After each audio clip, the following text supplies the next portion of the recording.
What's good, y'all? This is your boy, Mr. Pound for Pound himself. I'm in the house, back at it again, and you know when I'm in the house is definitely going down. I'm talking about the fight coming up January 24th at the First Bank Center in Bloomfield, Colorado. 12-round bout. Brandon Rios versus Mike Alvarado is definitely about to go down. We got two bangers. They fought before twice. They love to get in there and bang it out. There ain't gonna be no talking in this fight. It's just gonna be straight banging on it. This isn't gonna be no boxing match. This is gonna be a straight up fight. And this is what we like to see. You know what I mean? This is what we come to see. So, let's get into it right away. This it's not a big fight. It's a fun fight to watch. It's not a big fight. Nobody really cares too much about this fight. If it was a couple years prior, maybe we'd care, when these fighters were doing better in their career, but both fighters have slipped. Both fighters are continuing slipping, down the ranks, and as far as quality of their of fighting, they're kind of slipping as well. So we're just going to go ahead and go over both fighters. I'm going to give you my prediction on what I think is going to happen. Now, this prediction is actually kind of interesting because, of what happened between both fighters. You know what I mean? Brandon Rios beat, Brandon Rios beat Mike Alvarado in their first outing by TKO stoppage in 7. Second outing, Mike Alvarado switched that with the unanimous decision over 12. Now, since then, they've had fights, and the thing is this: they have both not looked impressive. Brandon Rios, since the loss to Alvarado, has lost to Pacquiao, and then got a disqualification win over Diego Chavez, which he was losing. If you guys seen the fight, or if you haven't seen the fight, go watch the fight. Referee stopped the fight because of what he believed was an intentional elbow to the face. So, what can you do? I thought Chavez was winning the fight, but Rios is just not looking good. To be honest with you, I think he's at that point in his career where he's figured, look, I've tried. I'm not good enough to be elite. I'm not good enough to be a world champion like that, for a long time and just be around like a Pacquiao, a Mayweather, Cotto, or anything like that. But he's just an exciting fighter that people want to watch fight. And so I believe that he's kind of mentally at that point in his career too, in his life. I think he's just fighting for money and, just because he is around and relevant. Same thing with Mike Alvarado.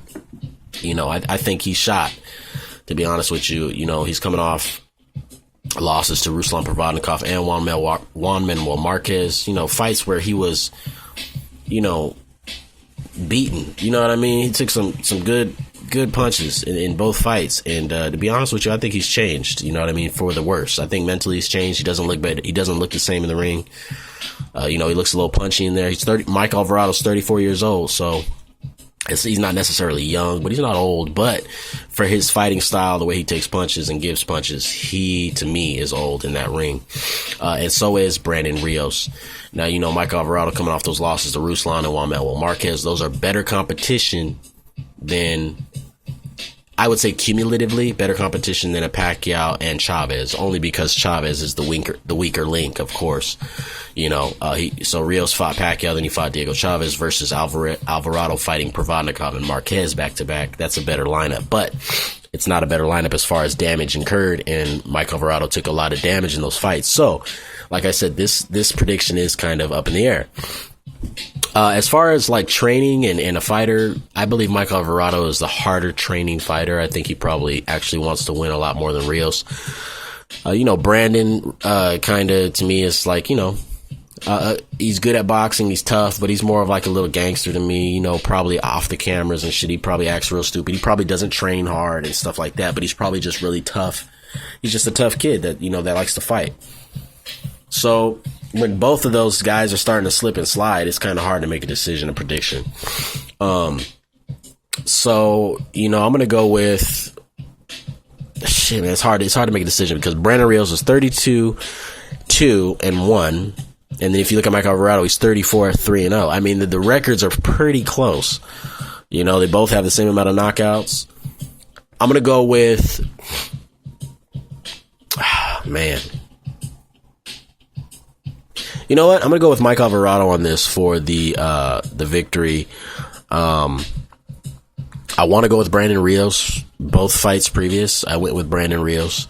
I am going to go with Mile High Mike this time out, only based on The fights with Ruslan Provodnikov, Juan Manuel Marquez.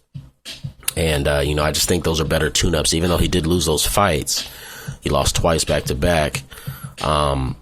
He still did beat Rios the last outing. And, it was a pretty good fight. And, Rios fought Pacquiao. And then the Diego Chavez fight, which I thought he was losing, is another reason why I gave the edge to Mile High Mike.